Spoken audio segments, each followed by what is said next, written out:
श्रीगुरुभ्यो नमः। हरि ओम्। सुमतिविदनुमेयं शुभ्रकायं सकायं सुतमेमनपायं मुक्त्युपायं विमायं गृहयममयमेयं ध्येयमाम्नायगेयं सदैव प्रदेयं श्रीसहायं प्रदेयं बुद्धिर्बलं यशो धैर्यं निर्भयत्वमरोगता अजाड्यं वाक्पटुत्वं च हनुमत्स्मरणात् भवेत्। गुरुमखिलगुणक्तं सद्गुणैकादिवासं शमदमपदनिष्ठं सत्त्वनिष्ठं वरिष्ठं सकलसुगुणशिष्टं नित्यनिर्धूतकष्टं हयमुपपदनिष्ठं मां भजन्तु प्रपन्नाः। नमोऽस्तु तात्विका देवाः विष्णुभक्तिपरायणाः धर्ममार्गे प्रेरयन्तु भवन्तः सर्व एव हि।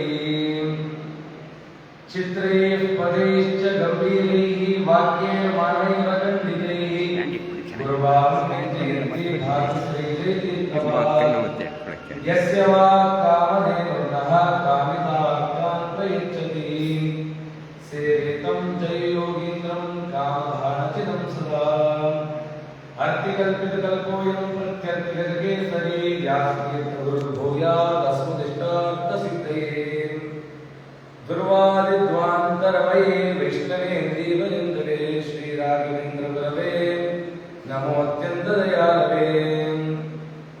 आपादमौलिपर्यन्तं गुरूणाम् आकृतिं स्मरेत् तेन विघ्नाः प्रणश्यन्ति सिद्ध्यन्ति च मनोरथाः। श्रीगुरुभ्यो नमः। हरि ओम्। ಅತ್ಯಂತ ಮಂಗಳಕರವಾಗಿರತಕ್ಕಂಥ ಕಾಲ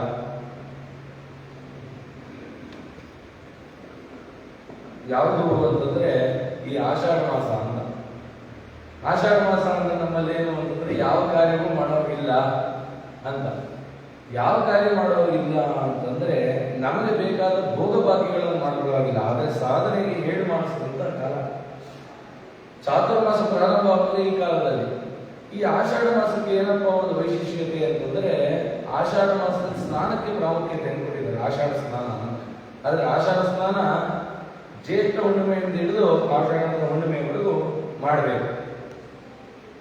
ಯಾವುದನ್ನು ಸ್ನಾನ ಮಾಡಬೇಕು ಅಂತಂದ್ರೆ ಗಂಗಾ ನದಿಗೆ ಹೋಗ್ತೀವಿ, ಕಾವೇರಿಗೆ ಹೋಗ್ತೀವಿ, ಅಂದ್ರೆ ಅನೇಕ ನದಿಗಳಿಗೆ ಹೋಗಿ ಸ್ನಾನ ಮಾಡ್ತೀವಿ. ಸ್ನಾನ ಮಾಡಿದ್ರೆ ದೇಹ ಶುದ್ಧಿ ಆಗುತ್ತೆ ಅಂತ ಗೊತ್ತು.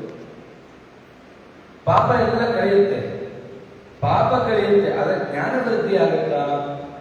ನಾನು ಕಾವೇರಿ ಸ್ನಾನ ಮಾಡಿದೆ, 10th ಪಾಸ್ ಆದ್ರೆ ಯಾರು ಹೇಳಿದ್ರೆ ಕಾವೇರಿ ಸ್ನಾನ ಮಾಡಿದ್ರೆ ಸರಿ ಪುಣ್ಯ, ಆದ್ರೆ ಕಾವೇರಿ ಮುಳುಗಿದ ತಕ್ಷಣ ನಿಮ್ಗೆ ಏನಾದ್ರು ವಿದ್ಯೆ ಒಳಿತ? ಅದಕ್ಕೆ ನೀವು ಪ್ರಯತ್ನ ಬೇಕು. ಪ್ರಯತ್ನ ಹೇಗೆ ಮಾಡಬೇಕು? ಗುರುಗಳ ಅನುಗ್ರಹ ಬೇಕು. ಅದಕ್ಕೆ ಜ್ಞಾನಿಗಳು ಹೇಳ್ತಾ ಇದ್ದಾರೆ, ಗಂಗೆ ಕಾವೇರಿ ಅನೇಕ ನದಿಗಳಲ್ಲಿ ಸ್ನಾನ ಮಾಡ್ತೀರಾ, ಆ ಸ್ನಾನ ಮಾಡೋದ್ರಿಂದ ದೇಹಕ್ಕೆ ಮಾತ್ರ ಶುದ್ಧಿ, ಪಾಪ ಕಳೆಯುತ್ತೆ, ಆದ್ರೆ ಜ್ಞಾನ ಬರಲ್ಲ. ಜ್ಞಾನ ಯಾವುದರಿಂದ ಬರುತ್ತೆ ಅಂತಂದ್ರೆ ಗುರುಗಳನ್ನು ಸೇವಿಸು. ಗುರುಗಳಲ್ಲಿ ಜಯತೀರ್ಥರು, ರಾಘವೇಂದ್ರ ತೀರ್ಥ, ತೀರ್ಥ ಅಂತಿದೆಯಲ್ಲ, ಏನಕ್ಕೆ ಅಂತಂದ್ರೆ ಆ ಜ್ಞಾನ ತೀರ್ಥದಲ್ಲಿ ಮುಳುಗು. ಅವರ ಜ್ಞಾನವನ್ನ ನೀನು ಪಡಿ, ಆಗ ನೋಡು ಅಂತರಂಗ ಬಹಿರಂಗ ಎರಡೂ ಶುದ್ಧಿ ಆಗಿ ಜ್ಞಾನ ಅಭಿವೃದ್ಧಿ ಆಗುತ್ತೆ ಅಂತ ಹೇಳ್ತಾರೆ. ಹೌದು, ಏನಕ್ಕೆ ಸ್ನಾನ ಮಾಡಬೇಕು? ಇವತ್ತು ನಿಮ್ಮ ಮಕ್ಕಳೆಲ್ಲ ಕೇಳ್ತಾರೆ, ಏನಪ್ಪ ಮಾಘ ಸ್ನಾನ, ಕಾರ್ತಿಕ ಸ್ನಾನ ಅಂತ ಹೋಗ್ತಿರ್ತೀರಾ, ಮನೇಲಿ ದಿನ ಸ್ನಾನ ಮಾಡ್ತಿರಲ್ಲ, ಅದರಲ್ಲಿ ಏನು ಸ್ಪೆಷಾಲಿಟಿ ಕೇಳ್ತಾ ಇರ್ತಾನೆ. ಅದಕ್ಕೆ ನಾನು ಹೇಳ್ತೀವಿ, ಇಲ್ಲಪ್ಪ ಅದು ಸಂಪ್ರದಾಯ. ಅದಕ್ಕೆ ಇವತ್ತು ಎಷ್ಟೋ ಜನ ಪ್ರಶ್ನೆ ಮಾಡಿದ್ರು, ಏನಂತ, ಗಂಗಾ ನದಿಯಲ್ಲಿ ಲಕ್ಷಾಂತರ ಮೀನುಗಳಿದೆ, ಎಷ್ಟೋ ಮೊಸಳೆಗಳಿದೆ, ಆಮೆಗಳಿದೆ, ಕೆರೆ ಹಾವುಗಳಿದೆ, ಅದೆಲ್ಲ ಗಂಗಾ ನದಿಯಲ್ಲಿ ದಿನ ಸ್ನಾನ ಮಾಡುದು. ಮೀನಂತೂ ಗಂಗೆ ನದಿಲೇ ಇರುತ್ತೆ. ಗಂಗೆ ಇದ್ದಿದ ತಕ್ಷಣಕ್ಕೆ ಅದು ಮೋಕ್ಷ ಸಿಗ್ತಾ ಅಲ್ವಾ? ಗಂಗಾ ನದಿಲೇ ಇದೆ, ಕಾವೇರಿ ನದಿಲೇ ಇದೆ, ಅದೇ ಅದು ಮೋಕ್ಷ ಸಿಗ್ತಿದ್ಯಾ? ಸಿಗ್ತಿಲ್ಲ. ಏನಕ್ಕೆ ಸಿಗ್ತಿಲ್ಲ ಅಂತಂದ್ರೆ ಅದಕ್ಕೆ ವಿವೇಕ ಇಲ್ಲ. ಇದು ಗಂಗಾ ನದಿ ಅನ್ನೋ ವಿವೇಕ ಇಲ್ಲ. ಯಾರ ವಿವೇಕ ಇದೆ? ಮನುಷ್ಯರಿಗೆ ಮಾತ್ರ ಇದೆ. ಗಂಗೆಯನ್ನು ಹೇಗೆ ಬಳಸ್ಕೋಬೇಕು? ಗಂಗೆಯನ್ನು ನಾವು ಹೇಗೆ, ಸೂರ್ಯ ಉದಯಿಸ್ತಾನೆ, ಬ್ರಾಹ್ಮಣರೆಲ್ಲ ಏನ್ ಮಾಡ್ತೀವಿ, ಸೂರ್ಯ ಉದಯಿಸಿದರೆ ಅಂತಂದ್ರೆ ಅವನಿಗೆ ಅಡ್ಗೆ ಕೊಡ್ತೀವಿ. ಬೇರೆಯವರು ಯೋಚನೆ ಮಾಡ್ತಾರೆ, ಅಗಸರು ಸೂರ್ಯ ಉದಯಿಸ್ತಾ ಇದ್ದಾನೆ, ಇವತ್ತು ಮೋಡ ಇಲ್ಲ, ಬಟ್ಟೆ ಒಳಗೆ ಹಾಕ್ಬೋದು ಅಂತ ಯೋಚನೆ ಮಾಡ್ತಾರೆ. ಇನ್ನು ಕೆಲವೊಬ್ರು ಹಪ್ಪಳ ಹಾಕೋಣ ಅಂತಾರೆ. ಒಬ್ಬೊಬ್ರು ಒಂದೊಂದು ರೀತಿ ಸೂರ್ಯನನ್ನು ನಾವು ಯಾವ ರೀತಿ ಬಳಸ್ತೀವಿ ಅನ್ನೋದು ಮುಖ್ಯ.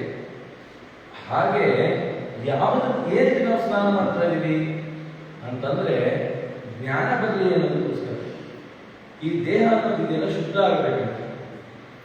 ಯಾಕೆ ಶುದ್ಧ ಆಗಬೇಕು ಅಂದ್ರೆ ದೇವರು ನಮ್ಮನ್ನು ಎತ್ಕೋಬೇಕಂತೆ. ನಮ್ಮನ್ನು ಉದ್ಧಾರ ಮಾಡಬೇಕು ಅಂದ್ರೆ ನಾವು ಶುದ್ಧರಾಗಿರ್ಬೇಕು. ದೇವರು ನಮ್ಗೆ ಯಾವಾಗ ಉದ್ಧಾರ ಮಾಡ್ತಾನೆ? ನಾವೇ ನಮ್ಮ ಮನೇಲಿ ಎಷ್ಟೊಂದು ಪದಾರ್ಥಗಳಿರುತ್ತೆ. ಹೊಲಸಾದ ಪದಾರ್ಥವನ್ನು ತಗೊಂಡು ಬಳಸ್ತೀವ, ಆ ಪದಾರ್ಥ ಬೇಕಿದ್ರೆ ತೊಳೆದು ಬಿಟ್ಟಾದ್ರೂ ಬಳಸ್ತೀವಿ ಅಲ್ವಾ? ಹಾಗೆ ನಮ್ಮನ್ನು ತೊಳೆಯೋರು ಯಾರು? ನಮ್ಮನ್ನು ಕ್ಲೀನ್ ಮಾಡೋರು ಯಾರು? ಪರಮಾತ್ಮ ಹೇಳ್ತಾನೆ, ನೀನು ಕ್ಲೀನ್ ಆಗ್ಬಿಡ್ಬಾ, ನಾನು ಎತ್ಕೊತೀನಿ ಅಂತ. ಅದಕ್ಕೆ ದೇವ್ರು ಎಷ್ಟು ಮಾಡಿದ್ದಾನೆ ಅಂತಂದ್ರೆ, ನಾವು ಸ್ನಾನ ಮಾಡ್ತೀವಿ, ಸ್ನಾನ ಮಾಡಿದ್ಮೇಲೆ ಮತ್ತೇನ್ ಮಾಡ್ತೀವಿ? ಆಚರಣೆ ಮಾಡಬೇಕು. ಏನಿದೆ ಆಚರಣೆ ಮಾಡಬೇಕು ಅಂತ ಪ್ರಶ್ನೆ ಮಾಡಿದ್ರೆ ಮತ್ತೆ ಇಲ್ಲ, ನೀವು ಶುಚಿ ಆಗ್ಬೇಕಪ್ಪ, ಅದಕ್ಕೋಸ್ಕರ ಆಚರಣೆ ಮಾಡಬೇಕು. ಸ್ನಾನ ಮಾಡಿದ್ದೀನಲ್ಲ, ಮತ್ತೆ ಯಾಕೆ ಆಚರಣೆ ಮಾಡಬೇಕು? ಕೇಶವಾದ ನಾವೇನು ಹೇಳ್ತೀವಿ, 24 ಕೇಶವ ನಾರಾಯಣ ಮಾಧವ ಅಂತ ಹೇಳ್ತೀವಿ. 24 ಯಾಕೆ? 36 ಮಾಡ್ಬೋದು, 32 ಮಾಡ್ಬೋದು ಯಾಕೆ ಅಂತಂದ್ರೆ ಜ್ಞಾನಿಗಳು ಹೇಳ್ತಾ ಇದ್ದಾರೆ 24 ತತ್ವಗಳಿದೆ ನಮ್ಮಲ್ಲಿ. ಆ 24 ತತ್ವಗಳಲ್ಲಿ ತತ್ವಾಭಿಮಾನಿ ರೂಪವಾಗಿ ಪರಮಾತ್ಮ ಕೇಶವಾದಿ ರೂಪದಿಂದ ನಿಂತಿದ್ದಾನೆ. ನೀವು ಎಷ್ಟು ಸತಿ ಕೇಶವ ನಾಮ ಹೇಳ್ತೀರೋ ಅಷ್ಟು ಸತಿ ನಮ್ಮ ದೇಹದಲ್ಲಿ ಅವನು ಜಾಗೃತನಾಗ್ತಾನೆ. ಸರಿ, ಆಚರಣೆ ಮಾಡಿದ್ಮೇಲೆ ಸುಮ್ಮನಾಗ್ತೀವಾ? ಮತ್ತೆ ಪ್ರಾಣಾಯಾಮ ಮಾಡ್ಬೋದು, ಇಟ್ಕೊಂಡು ಪ್ರಾಣಾಯಾಮ ಮಾಡ್ಬೇಕು. ಯಾಕೆ ಪ್ರಾಣಾಯಾಮ ಮಾಡಿದ್ರಿ? ಇಲ್ಲ, ನಮ್ಮ ಉಸಿರಾಟ ಒಳಗೆ ಶ್ವಾಸೋಚ್ಛ್ವಾಸಗಳು ಶುದ್ಧವಾಗಬೇಕು, ಮತ್ತೆ ಅಲ್ಲೂ ಶುದ್ಧಾನ ಹೌದು. ಸರಿ ಆಯ್ತು, ಮಾಡಿದ್ವಿ. ಮತ್ತೇನ್ ಮಾಡಿದ್ವಿ? ಸ್ನಾನ ಆಯ್ತು, ಆಚರಣೆ ಆಯ್ತು, ಗೋಪಿಚಂದ ಹಚ್ಕೋಬೇಕು. ಗೋಪಿಚಂದ ಯಾಕೆ ಹಚ್ಕೋಬೇಕು ಅಂತ ಪ್ರಶ್ನೆ ಮಾಡ್ತಾರೆ. ಅದಕ್ಕೆ ಅವರೆಲ್ಲರೂ ಗೋಪಿಚಂದನ ಪಾಪಾತ್ಮ ವಿಷ್ಣುದೇಹ ಸಮತ್ವ ಚಂದ್ರಾಂಕಿತ ನಮಸ್ತುಭ್ಯಂ ಧಾರಣಾನ್ ಮುಕ್ತಿಲೋಭವ. ಈ ದೇಹ ಮತ್ತೆ ಶುದ್ಧ ಆಗ್ಬೇಕು ಅಂತ ಎಷ್ಟು ಸತಿ ಶುದ್ಧಿ ನೋಡಿ. ಸರಿ, ಗೋಪಿಚಂದ ಹಚ್ಕೊಂಡು ಮತ್ತೆ ಆಪೋ ಇಷ್ಟೋಮಯೋಹ 2 ಸತಿ ಮತ್ತೆ ಶುದ್ಧಿ. ಎಷ್ಟು ಶುದ್ಧಿ ಮಾಡ್ಕೊತೀವಿ. ಮತ್ತೆ ದೇವರ ಪೂಜೆ ಮಾಡುವಾಗ ನಿರ್ಮಾಲ್ಯ ತಗೋತೀವಿ. ಸ್ನಾನ ಆಯ್ತು, ಆಚರಣೆ ಆಯ್ತು, ಮತ್ತೆ ನಿರ್ಮಾಲ್ಯ ತಗೋಬೇಕಾ ಅಂತಂದ್ರೆ ಹೌದು, ದೇವರ ಪೂಜೆ ಯೋಗ್ಯತೆ ಬರಬೇಕು, ಆ ಶುದ್ಧಿ ಆಗಬೇಕು ಅಂದ್ರೆ ನಿರ್ಮಾಲ್ಯ ತಗೋಬೇಕು. ದೇವರ ಪೂಜೆ ಎಲ್ಲ ಆಯ್ತು, ದೇವರ ತೀರ್ಥ ತಗೊಳ್ಬೇಕು. ಪ್ರಥಮಂ ಕಾಯ ಶುದ್ಧ ಬರ್ತದೆ, ಮತ್ತೆ ಶುದ್ಧಿನ ಹೌದು. ಎಷ್ಟು ಶುದ್ಧಿ ಮಾಡೋದು ಕಮ್ಮಿನಂತೆ. ಯಾಕೆ ಅಂತಂದ್ರೆ ಒಂದು ಮಡಿಕೆ ತಗೊಳ್ಳಿ, ಮಡಿಕೆ ತುಂಬಾ ಸಗಣಿ ತುಂಬಿಟ್ಟು ಅದನ್ನು ಮುಚ್ಚಿ ಅದಕ್ಕೆ ಪಂಚಾಮೃತ ಅಭಿಷೇಕ ಮಾಡಿ, ಪಂಚಗವ್ಯ ಅಭಿಷೇಕ ಮಾಡಿ, ಒಳಗಡೆ ಇರುವಂತ ಸಗಣಿ ಬದಲಾಗತ್ತಾ? ಬದಲಾಗಲ್ಲ. ಅದು ಯಾವಾಗ ಬದಲಾಗುತ್ತೆ ಅಂತಂದ್ರೆ ಈ ಭಗವತ್ ಕಾರ್ಯದಿಂದ ನಮ್ಮ ಒಳಗಡೆ ಇರ್ತಕ್ಕಂಥ ಮಲಿನ ಶುದ್ಧಿ ಆಗುತ್ತೆ. ಮತ್ತೆ ಗಂಗಾ ಹಚ್ಕೋತೀವಿ, ಅಕ್ಷತೆ, ಇಷ್ಟೆಲ್ಲ ಶುದ್ಧಿ. ಇಷ್ಟೆಲ್ಲ ಶುದ್ಧಿ ಇನ್ನೊಂದು ಶುದ್ಧಿ ಯಾವುದು? ದೇವರ ನೈವೇದ್ಯವಾಗಿ ಸ್ವೀಕಾರ ಮಾಡಬೇಕು, ಅದು ಒಂದು ಶುದ್ಧಿ. ನಮ್ಮ ಮನಸ್ಸು ಪರಮಾತ್ಮ ಯಾರು ಪ್ರಶ್ನೆ ಮಾಡೋದು, ಇಷ್ಟೆಲ್ಲ ಏನಕ್ಕೆ ಬೇಕು ನಿಮಗೆ ಅಂದ್ರೆ ಒಂದೇ ಒಂದು ಕಾರಣ ಅಂತ. ಏನದು ಅಂತಂದ್ರೆ ಪರಮಾತ್ಮನನ್ನು ಹೊಂದಬೇಕು. ಪರಮಾತ್ಮ ನಮ್ಗೆ ಬೇಕು, ಅದಕ್ಕೋಸ್ಕರ ಇಟ್ಟು ಮಾಡ್ತಾ ಇದ್ವಿ. ಯಾರು ಮೆಚ್ಚಿಸ್ಲಿಕ್ಕಲ್ಲ, ಪರಮಾತ್ಮನಿಗೋಸ್ಕರ. ಹಾಗಾಗಿ ಇದು ಶುದ್ಧ ಆಗಬೇಕು. ಹಾಲಿನ ಪಾತ್ರೆ ಇದೆ, ಹಾಲಿನ ಪಾತ್ರೆನ ಸರಿಯಾಗಿ ತೊಳೆದೇ ಹಾಲು ಕಾಯಿಸ್ಬಿಡಿ, ಏನಾಗುತ್ತೆ? ಒಡೆದೋಗುತ್ತೆ.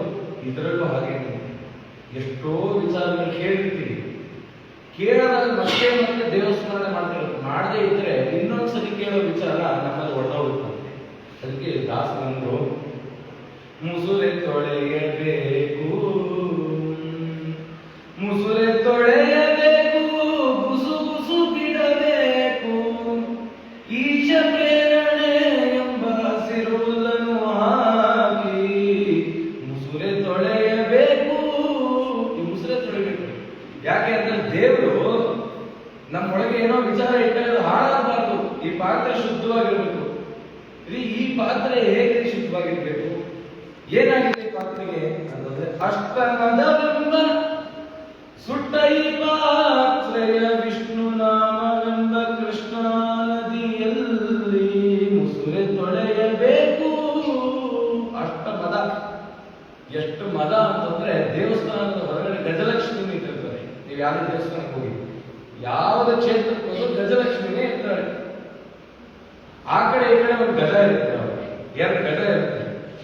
ಅದು ಸೂಚನೆ ಏನ್ ಮಾಡ್ತಿದ್ದಾಳೆ ಗೊತ್ತಾ? ಲಕ್ಷ್ಮಿ ನೋಡು, ನಾನು ಸಂಪತ್ತಿಗೆ ಅಭಿಮಾನಿ ಅಂದ್ರೆ ದೇವತೆ, ನನಗೆ ಜಂಬ ಅಹಂಕಾರ ಎಷ್ಟಿದೆ ಅಂದ್ರೆ 2 ಆನೆ ಎಷ್ಟಿದೆ ಅಂದ್ರೆ ಆ ಕಡೆ ಈ ಕಡೆ ನಾನು ಕತ್ತು ಅಲ್ಲಾಡಲ್ಲ, ಆದ್ರೆ ನಾನು ಏನ್ ಮಾಡ್ತಿದ್ದೀನಿ, ಹೊಸಲತ್ರ ಬಿಟ್ಟು ದಾಸಿಯಾಗಿ ಒಳಗೆ ಹೋಗ್ತಾ ಇದ್ದೀನಿ.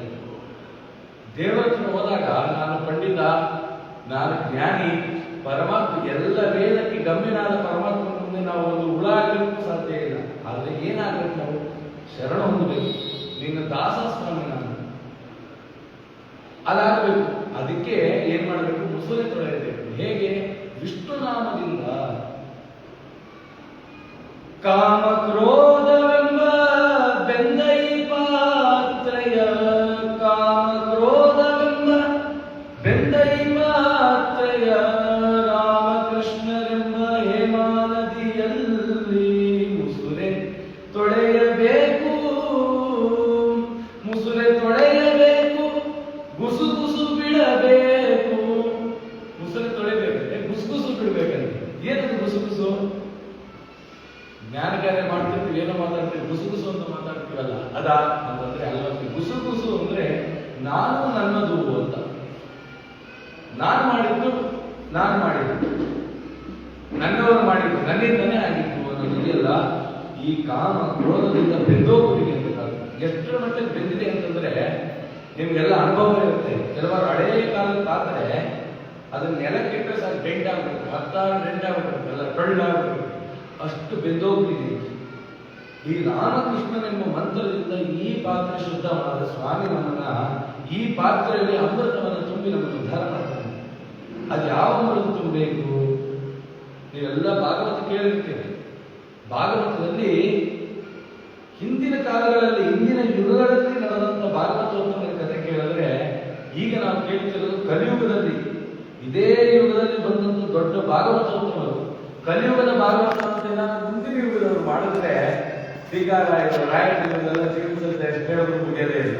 ಅಂತಹ ಭಾಗವತೋತ್ತಮರು ಈ ಕಾಲಕ್ಕೆ ಬಂದಿದ್ದಾರೆ. ಅಂತಹ ಭಾಗವತೋತ್ತಮರ ಸ್ಮರಣೆಯನ್ನ ಮಾಡಿ ನಾವು ಶುದ್ಧರಾದ್ರೆ ಏನಾಗುತ್ತೆ ಅಂದ್ರೆ, ಓಹೋ, ಈ ಜ್ಞಾನಿಗಳ ವಿಚಾರದಿಂದ ಶುದ್ಧರಾಗಿದ್ದೀರಲ್ಲ ಅಂತ ಸ್ವಾಮಿ ನಮ್ಮನ್ನು ಎತ್ಕೋತಾರಂತೆ. ಹೇಗೆ ಅಂತಂದ್ರೆ, ನೀವು ಪಂಡ್ರಾಪುರಕ್ಕೆ ಹೋಗ್ರಿ, ಪಂಡ್ರಾಪುರದಲ್ಲಿ ದೇವರನ್ನ ಎಲ್ಲರೂ ಎತ್ಕೊಂಡ್ರೆ ತಲೆ ಮೇಲೆ. ದೇವರ ಏನ್ ಮಾಡಿದಾರೆ ಅಂತಂದ್ರೆ, ತನ್ನ ಭುಜದ ಮೇಲೆ, ತನ್ನ ತಲೆ ಮೇಲೆ, ತನ್ನ ತೊಂದರ ಮೇಲೆ ಎಲ್ಲ ಭಕ್ತರು ಕೂಡಿಸ್ಕೊಂಡಿದ್ದಾನೆ. ಹಾಗೆ ಕೂಡಿಸ್ಕೋತಾನಂತೆ ತನ್ನ ಭಕ್ತರನ್ನ ಅಂತ ಹೇಳ್ತಾ ಇದ್ದಾರೆ. ಅದೇ ರೀತಿಯಲ್ಲಿ ಯಾವ ವಿಚಾರವನ್ನು ನಾವು ಚಿಂತನೆ ಮಾಡ್ತಾ ಇದ್ದೀವಿ, ನಾವು ಯಾಕೆ ಶುದ್ಧಿ ಆಗಬೇಕು, ಯಾವಾಗ ಶುದ್ಧಿ ಆಗಬೇಕು ಅಂದ್ರೆ ಈ ಜ್ಞಾನಿಗಳ ಸ್ಮರಣೆಯಿಂದ ಶುದ್ಧಿ ಆಗಬೇಕು. ಯಾರ ಜ್ಞಾನಿಗಳು ಅಂತಂದ್ರೆ ಜಯತೀರ್ಥರು ಅಂತ. ಜಯತೀರ್ಥರು ಅಂದ್ರೆ ಅರ್ಧ ಜನಕ್ಕೆ ಯಾರು ಅಂತ ಗೊತ್ತಾಗಲ್ಲ. ಟೀಕಾರಾಯರು ಅಂದ್ರೆ ಅರ್ಥ ಆಗುತ್ತೆ. ಟೀಕಾರಾಯರು ಅಂದ್ರೆ ಪ್ರಸಿದ್ಧರಾಗಿರ್ತಕ್ಕಂಥ ಜಯತೀರ್ಥರ ಆರಾಧನಾ ಮಹೋತ್ಸವ ನಾಳೆ ನಾಡಿದ್ದು. ಹಾಗಾಗಿ ಅವರ ವಿಚಾರವನ್ನ ಎತ್ತಿಂಚಿದ್ದು ಯೋಗ್ಯತಾನುಸಾರವಾಗಿ ಒಂದು ಸ್ಮರಣೆ ಮಾಡಿದ. ಯಾರಿಗೆ ಜಯತೀರ್ಥರು, ಇವರು ಪೂರ್ವ ಏನು ಅಂತ ತಿಳಿಬೇಕು. ದ್ವಾಪರ ಯುಗ ಮುಗೀತು, ಕೃಷ್ಣ ಪರಂಧಾಮಕ್ಕೆ ಹೊರಟ ಅಂತ ಕೇಳ್ತಾರೆ. ಆ ಕಾಲಕ್ಕೆ ಕೃಷ್ಣನೇ ಒಂದು ರೂಪ ತಗೊಂಡಂತೆ, ಹಂಸ ಪಕ್ಷಿ ರೂಪ ತಗೊಂಡಂತೆ. ತಗೊಂಡು ಬ್ರಹ್ಮದೇವರನ್ನು ಕರೆದು, ನೋಡು, ಹಿಂದೆ ಕಶ್ಯಪ ಇದ್ದ, ಕಶ್ಯಪನ ಮಗ ಹಿರಣ್ಯಕಶಿಪು ಮಗ ಪ್ರಹ್ಲಾದನ ಮಗ ವಿರೋಚನ ಮಗ ಬಲಿ ಚಕ್ರವರ್ತಿ. ಅನ್ನಂತೆ ಹೇಗಿದೆ ಕಾಲ ಅಂತಂದ್ರೆ, ಕಶ್ಯಪರು ನೋಡಿದ್ರೆ ದ್ವೈತ. ಏನ್ ಹೇಳ್ತಾ ಇದ್ದಾರೆ, ಪರಮಾತ್ಮನ ಈಶ, ನಾನೇ ದಾಸ ಅಂತ. ಹಿರಣ್ಯಕಶಿಪು, ಕಶ್ಯಪರ ಮಗ ಹಿರಣ್ಯಕಶಿಪು ಏನಂದ, ನಾನೇ ದೇವರು ಅಂತ. ಅದೇ ಹಿರಣ್ಯಕಶಿಪುವಿನ ಮಗ ಪ್ರಹ್ಲಾದ ಏನಂದ, ಪರಮಾತ್ಮ ಈಶ, ನಾನು ಅವನ ದಾಸ ಅಂತ. ಸರಿ, ಪ್ರಹ್ಲಾದನ ಮಗ ವಿರೋಚನ ಏನಂದ, ಪುನಃ ನಾನೇ ಈಶ ಅಂತ. ಅದೇ ವಿರೋಚನನ ಮಗ ಬಲಿ ಚಕ್ರವರ್ತಿ ಏನಂದ, ಪರಮಾತ್ಮನ ಈಶ, ನಾನೇ ದಾಸ. ನೋಡಿ, ಒಂದೇ ಮನೆ, ಅಕ್ಕಪಕ್ಕ ಮನೆ ಅಲ್ಲ. ಒಬ್ಬ ದ್ವೈತ, ಒಬ್ಬ ಅದ್ವೈತ, ಒಬ್ಬ ದ್ವೈತ, ಒಬ್ಬ ಅದ್ವೈತ. ಇಂಥದ್ದಿದೆಯೇ. ಅದಕ್ಕೆ ಬ್ರಹ್ಮ ನಿನ್ನೆ ನಾನು ಹಂಸನಾಮಕ ಪರಮಾತ್ಮನ ಪರಂಪರೆ ಅಂತ ನೋಡಿ ಯಾವುದೇ ಪಂಚಾಂಗದಲ್ಲಿ ಇರುತ್ತೆ. ಹಂಸನಾಮಕ ಎಲ್ಲಿ ಬಂದ ಅಂತಂದ್ರೆ ದ್ವಾಪರಾಯುಗ ಹಂತದಲ್ಲಿ ಬಂದು ಬ್ರಹ್ಮದೇವರನ್ನು ತನ್ನ ಉತ್ತರಾಧಿಕಾರಿಯನ್ನಾಗಿ ಮಾಡಿ ಇದನ್ನು ಪರಂಪರಾಗತವಾಗಿ ಬೆಳೆಸು. ಈ ಪರಂಪರೆ ದ್ವೈತ ಸಿದ್ಧಾಂತವನ್ನು ಹೇಳಿ. ಏನದು ದ್ವೈತ ಸಿದ್ಧಾಂತ ಅಂತಂದ್ರೆ, ಇದು ಜಗತ್ತು ಮಾಯೆ ಅಲ್ಲ, ಇದು ಸತ್ಯ. ಪರಮಾತ್ಮನ ಈಶ, ನಾನು ದಾಸ ಅನ್ನೋ ವಿಚಾರವನ್ನ ಹೇಳಬೇಕು ಅಂತೇಳಿ ಬ್ರಹ್ಮದೇವರು ಬಂದರು. ಬ್ರಹ್ಮದೇವರು ಮಾನಸ ಭಕ್ತರಾದ ಸನಕಾದಿಗಳು ಬಂದರು, ದೂರ್ವಾಸರು, ಭರತೀರ್ಥರು, ಸತ್ಯಪ್ರಜ್ಞರು, ಪ್ರಾಜ್ಞತೀರ್ಥರು ಅಂತ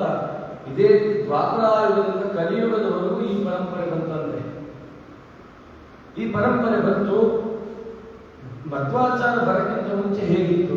ಯಾಕಂದ್ರೆ ಟೀಕಾರಾಯರು ಸ್ಮರಣೆ ಮಾಡ್ತಿದೀವಲ್ಲ, ಟೀಕಾರಾಯರನ್ನು ನಾವು ಯಾಕೆ ಸ್ಮರಣೆ ಮಾಡಬೇಕು, ಅವ್ರು ಏನು ಉಪಕಾರ ಮಾಡಿದ್ದಾರೆ ಅನ್ನೋದನ್ನು ತಿಳಿದು ಆಮೇಲೆ ಟೀಕಾರಾಯರ ವಿಚಾರಕ್ಕೆ ಹೋಗೋಣ. ಎಷ್ಟು ಗಲಭೆಯಾಗಿತ್ತು ಸಮಾಜ. ಪರತೀರ್ಥರು ನೀವು ಮನೆಗೆ ಹೋಗಿ ಯಾವ ಪಂಚಾಂಗ ತಗೊಳ್ಳಿ, ಯಾವ ಮಠದ ಪಂಚಾಂಗ ತಗೊಳ್ಳಿ, ಮಧ್ವಾಚಾರ ಬರಕ್ಕಿಂತ ಮುಂಚೆ ಒಂದು ಪರಂಪರೆ ಕೊಟ್ಟಿರ್ತಾರೆ. ಅದನ್ನು ನೋಡಿ, ಪರತೀರ್ಥರು ಬಂದಿದ್ದಾರೆ. ಆ ಪರತೀರ್ಥರ ಕಾಲಕ್ಕೆ ತುಂಬಾ ಸಾಂಕರ್ಯಗಳು ಉಂಟಾಯಿತು. ಅದಕ್ಕಿಂತ ಪೂರ್ವದ್ದು ಒಂದು ವಿಚಾರ ಇದೆ. ಬೌದ್ಧ ಧರ್ಮ ಬಂತು. ಬೌದ್ಧರು ಏನ್ ಮಾಡ್ಬಿಟ್ರು ಅಂತಂದ್ರೆ ಎಲ್ಲ ಶೂನ್ಯ ಅನ್ಬಿಟ್ರು. ಏನೂ ಇಲ್ಲ, ಎಲ್ಲ ಶೂನ್ಯ. ಮತ್ತೇನ್ ಮಾಡ್ಬೇಕು? ಇರೋದಂತೆ ಆರಾಮಾಗಿರ್ಬೇಕು, ಕಾಮಾಗಿರ್ಬೇಕು ಅಷ್ಟೇ ಅಂತೇಳಿ ಆರಾಮಾಗಿದ್ರು. ಮತ್ತೆ ಜೀವನ ನಡಿಬೇಕಲ್ಲ, ಬ್ರಾಹ್ಮಣ ಕ್ಷತ್ರಿಯ ವೈಶ್ಯ ಶೂದ್ರ ಇದು ಬೇಡವಾ ಅಂತಂದ್ರು. ಏನಂದ್ರೆ ಅಂತ ಪ್ರಶ್ನೆ ಮಾಡೋದು. ಬ್ರಾಹ್ಮಣ ಅದನ್ನು ಜ್ಞಾನಕಾರಿ ಮಾಡಬೇಕು, ಇನ್ನೊಬ್ಬರ ಉದ್ಧಾರಕ್ಕಾಗಿ ತಾನು ಜ್ಞಾನ ಸಂಪಾದನೆ ಮಾಡಿ ಇನ್ನೊಬ್ಬರು ಉಪದೇಶ ಮಾಡಿ ಇಡೀ ಜಗತ್ತನ್ನು ರಕ್ಷಣೆ ಮಾಡಬೇಕು, ಹೌದಾ? ಆಮೇಲೆ ಕ್ಷತ್ರಿಯರು ಇಡೀ ಜಗತ್ತು ನಡೀಬೇಕು, ಸುಭಿಕ್ಷವಾಗಿರಬೇಕು, ಯಾವುದೇ ತೊಂದರೆ ಇಲ್ಲದಂಗೆ ಇರಬೇಕು ಅಂದ್ರೆ ಅವರು ಯುದ್ಧ ಮಾಡಬೇಕು, ಇಡೀ ಪ್ರಜೆಗಳನ್ನು ರಕ್ಷಣೆ ಮಾಡಬೇಕು, ದೈಹಿಕವಾಗಿ ಮತ್ತೆ ಜ್ಞಾನ ವಿದ್ಯೆಯಿಂದ ಕೂಡ ಯುಕ್ತರಾಗಿರ್ಬೇಕು, ಹೌದಾ? ಸರಿ. ಆಮೇಲೆ ವೈಶ್ಯರಿರಬೇಕು. ಏನಕ್ಕೆ ಅಂತಂದ್ರೆ ಎಲ್ಲ ಬೆಳೆಗಳನ್ನು ಎಲ್ಲ ಜನರಿಗೆ ಹಂಚಬೇಕು. ಶೂದ್ರಾದಂಥವ್ರಿಗೆ ಇಷ್ಟೂ ಜನರಿಗೆ ಆಹಾರ ಅವನೇ ಆಧಾರ ಸ್ತಂಭ. ಅವರಂದ್ರೆ ಯಾವುದು ಬೇಡ, ಬಿಟ್ಬಿಡಿ. ಈ ಚಾತುರ್ವರ್ಣದ ವ್ಯವಸ್ಥೆಯಲ್ಲಿ ನಾಶ ಆಗೋಯ್ತು. ಆ ಕಾಲಕ್ಕೆ ಭಾರತದಲ್ಲಿ ಒಬ್ಬ ಭಟ್ಟ, ಗೋವಿಂದ ಭಟ್ಟ, ಅವರ ಕಾಲಕ್ಕೆ ಏನಾಯ್ತು, ಅವ್ರು ನೋಡಿದ್ರು, ಯೋಚನೆ ಮಾಡಿದ್ರು, ಇದೇನಪ್ಪ ವರ್ಣಾಶ್ರಮಗಳೇ ಇಲ್ಲ, ಎಲ್ಲ ನಷ್ಟ ಆಗೋಗ್ತಾ ಇದೆ, ಯಾರು ಸಂಬಂಧನೇ ಇಲ್ಲ. ಎಂಥ ಮಟ್ಟಕ್ಕೆ ಹೋಗಿತ್ತು ಅಂತಂದ್ರೆ, ವರ್ಣಾಶ್ರಮಗಳು ಬೇರೆ ಇಲ್ಲ ಅಂತಂದ್ರೆ ತಾಯಿ ಮಕ್ಕಳ ಗಂಟೆ ಆಗುವ ಪರಿಸ್ಥಿತಿಗಳು ಬಂದಂತೆ. ಅಂತ ಒಂದು ಕೆಟ್ಟ ಪರಿಸ್ಥಿತಿ ಬಂದಾಗ ಅವ್ನು ಯೋಚನೆ ಮಾಡಿದ, ಇದು ಈಗಾದ್ರೂ ಆಗಲ್ಲ ಅಂತ ಹೇಳಿ 4 ಮದುವೆ ಮಾಡ್ಕೊಂಡ.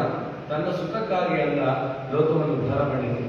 ಮೊದಲನೇ ಹೆಂಡತಿ ಬ್ರಾಹ್ಮಣ, ಅವಳಿಂದ ಹುಟ್ಟಿದ ಮಕ್ಕಳನ್ನು ಬ್ರಾಹ್ಮಣರನ್ನ ಬೆಳೆಸ್ದ. 2 ಮಕ್ಕಳಾಗಿ ಒಂದು ಮಗನ್ನ ಇಲ್ಲೇ ಇಲ್ಲಿರ್ತಕ್ಕಂಥ ಜನರಿಗೆ ಜ್ಞಾನವನ್ನು ಕೊಡಿಸಿದ್ರೆ, ಇನ್ನೊಬ್ಬ ಮಗನ ಇಡೀ ಭೂಮಂಡಲವನ್ನು ಸಂಚಾರ ಮಾಡು, ಎಲ್ಲ ಕಡೆ ಈ ಚಾತುರ್ವರ್ಣದ ವ್ಯವಸ್ಥೆ ಬರಲಿಕ್ಕೆ ಅವನು ಪ್ರಯತ್ನ ಪಟ್ಟ. ಇನ್ನೊಬ್ಬ ಕ್ಷತ್ರಿಯ ಇದೇ ರೀತಿ ಆಗಿದೆ. ಆ ಬೌದ್ಧರು ಎಷ್ಟರ ಮಟ್ಟಕ್ಕೆ ಪ್ರಾಚುರ್ಯ ಇತ್ತು ಅಂತಂದ್ರೆ ಅವ್ರ ವಿಚಾರ ಮಾಡ್ತಿದ್ದಾರೆ. ಯಾರೊಬ್ಬ ಬ್ರಾಹ್ಮಣ ಮತ್ತೆ ಚಾತುರ್ವರ್ಣದ ವ್ಯವಸ್ಥೆ ಮಾಡ್ತಿದ್ದಾನೆ, ಅದರಲ್ಲಿ ಒಬ್ಬ ಮಗ ಇನ್ನೊಬ್ಬ ಮಗ ಸಂಚಾರ ಕಳಿಸಿದ್ರಲ್ಲ, ಅವನು ನೋಡಿದ್ರೆ ಆ ಬೌದ್ಧರ ಮುಖವಾಣಿ ಅಂತಿದ್ದ ಒಬ್ಬ ಆ ಬೌದ್ಧ ಸನ್ಯಾಸಿ ಹತ್ರ ಶಿಷ್ಯನಾಗಿ ಸೇರ್ಕೊಂಡಿದ್ದಾನೆ.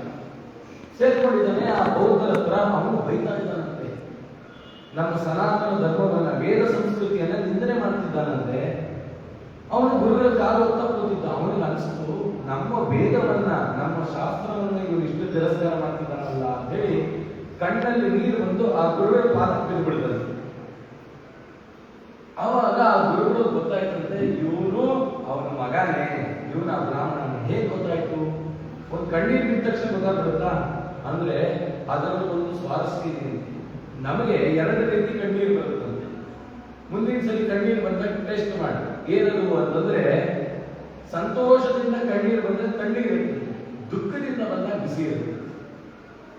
ಅವನಿಗೆ ದುಃಖದಿಂದ ಬಂದು ಬಿಸಿ ಇತ್ತಂತೆ, ಗೊತ್ತಾಯ್ತು ಇವನೇನು ಅಂತ. ಮತ್ತೆ ದುಮುಗ್ದ, ಎಲ್ಲೋ ಇದ್ದ, ಮತ್ತೆ ಪುನಃ ಬಂದ, ಇದಕ್ಕೆ ಬಂದ, ಹೇಳ್ದ ಇಂಥ ಒಂದು ಕಾರ್ಯ ನಡೀತಾ ಇದೆ ನಮ್ಮಲ್ಲಿ. ಇಲ್ಲಿಗೆ ಬಂದ ತಕ್ಷಣ ಏನಾಯ್ತು, ಅಣ್ಣ ತಮ್ಮಂದ್ರು ಅವರಿಬ್ರು. ಒಬ್ಬ ಇದ್ದೇ ಧರ್ಮ ಪ್ರಸಾರ ಬಂದ, ತಮ್ಮ ಇದ್ದ, ಅಣ್ಣ ಹೋಗಿದ್ದ. ತಮ್ಮ ಏನ್ ಮಾಡ್ದ ಅಂತಂದ್ರೆ ಊಟದ ಕಾಲಕ್ಕೆ ಇವನು ದೇಶ ಎಲ್ಲ ಸಂಚಾರ ಮಾಡಿ ಬಂದಿದ್ದಾನೆ, ಇವನು ಬ್ರಾಹ್ಮಣ್ಯ ನಷ್ಟ ಆಗುತ್ತಿದೆ ಅಂತ ಅವನ ಜೊತೆ ಊಟಕ್ಕೆ ಹಾಕಿಸ್ಕೊಳ್ಳಿಲ್ಲ, ಕೂಡಿಸ್ಕೊಳ್ಳಿಲ್ಲ. ಅವನಿಗೆ ಸಿಟ್ಟು ಬಂತು, ನಾನು ಧರ್ಮ ಪ್ರಚಾರಕ್ಕೆ ಹೋಗಿದ್ರೆ ನನ್ನದೇ ಇವನು ತಿರಸ್ಕಾರ ಮಾಡ್ತಾನ ಅಂತೇಳಿ ಅವನೇನ್ ಮಾಡೋಣ, ಮತ್ತೆ ಬೌದ್ಧರು ಸೇರ್ಬೋದು. ಮತ್ತೆ ಸೇರ್ಕೊಂಡು ನಮ್ಮ ವಿರುದ್ಧವೇ ಪಿತೂರಿ ಮಾಡಿದ್ರು. ಇಂಥ ಎಲ್ಲ ಕಾಲ ನಡೆದು ನಮ್ಮ ಮತ್ತೆ ವೇದ ಸಂಸ್ಕೃತಿ ನಿಂತ್ಕೋತಂತೆ. ಆ ಬೌದ್ಧರ ಮಧ್ಯದಲ್ಲಿ ಇತ್ತು, ಮತ್ತೆ ನಿಂತ್ಕೋತು. ಅನೇಕ ಮತಗಳು ದಾಳಿ ಮಾಡಿದ್ರು ಅಂತ ಅಷ್ಟಿಷ್ಟಲ್ಲ, ಅಷ್ಟು ದಾಳಿ ಮಾಡಿ ಮತ್ತೆ ಇದು ನಿಂತ ಕಾಲಕ್ಕೆ ಮತ್ತೆ ಆಚಾರ ವಿಚಾರ ಎಲ್ಲ ಇಷ್ಟೆಲ್ಲ ನಡೀತಿದ್ರು. ಈ ದ್ವೈತ ಸಿದ್ಧಾಂತ, ಹಂಸನಾಮಕ ಪರಮಾತ್ಮನ ಪರಂಪರೆ ಹಾಗೇ ಇತ್ತು, ಎಲ್ಲೂ ನಷ್ಟ ಆಗಿದೆ. ಪರತೀರ್ಥರ ಕಾಲಕ್ಕೆ ಮತ್ತೆ ಪರತೀರ್ಥರ ಹತ್ರ ಒಬ್ಬ ಚಿಕ್ಕ ಹುಡುಗ ಬಂದು ಕೇಳಬಂದಿದೆ, ನೀವು ಬಂದು ನನಗೆ ಸನ್ಯಾಸಾಶ್ರಮವನ್ನು ಕೊಡ್ರಿ ಅಂತ. ಆಗ ಪರತೀರ್ಥರು ಆ ಹುಡುಗನಿಗೆ ಸನ್ಯಾಸಾಶ್ರಮ ಕೊಡಬೇಕು. ಗೋದಾವರಿ ನದಿ ತೀರ ಏನು ವಿಚಾರ ಆಯಿತು ಅಂತಂದ್ರೆ, ಆ ಹುಡುಗ ಆ ಗೋದಾವರಿ ನದಿ ದಾಟಬೇಕು.